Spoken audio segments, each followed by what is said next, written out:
The American government is cutting their generosity towards Nigeria as a nation. And the reason is simple. They say the Nigerian government is not doing enough to stem the persecution of Christians and the killings coming from insecurity in Nigeria.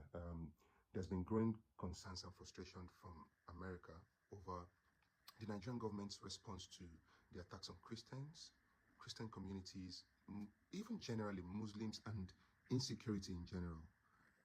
Many people in America and a few commentators in Nigeria are saying that this pressure from America may be able to do more to put a spotlight on the Nigerian government to be able to find lasting solutions to the insecurity issue in Nigeria. The government has faced criticisms over their handling of insecurity as violence continued to rampage around the nation of Nigeria in different states and different communities. This amendment was introduced by a representative called Greg Stoop.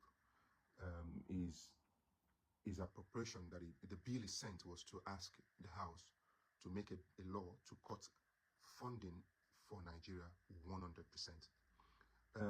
The implication of this is the fact that this can affect the relationship between Nigeria and America when it comes to funding or assistance in the nearest future. Now let's bring this same situation back home. In the same week, 48 properties were seized from the former Attorney General of the Federation of Nigeria, Abubakar Malami.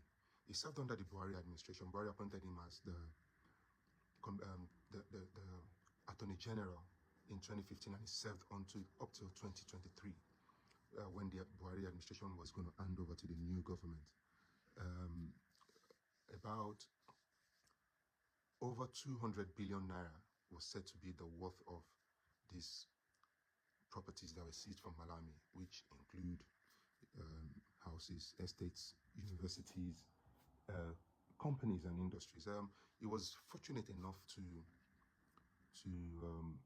get a few of these properties. I think about 9 of them. The judge left 9 of them because they were not able to ascertain that 48 of these properties that EFCC got the order to forfeit were acquired under his real earnings. So the other 9 were left to him.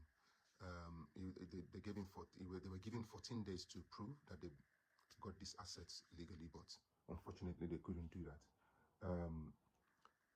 If you have to merge the situation together, there's an insecurity situation, but for a country like Nigeria that depends so much on foreign aids from nations of the world, from America, from the EU, from Asia, to execute some of our social programs, it's also so sad to see how much is being taken away from the state apparatus by certain individuals who have been saddled with the responsibility of leading the nation. This is a very, very sad situation. Please do put your comments, like and subscribe to our channel as we bring you more news on the daily basis. This is still News with Ali.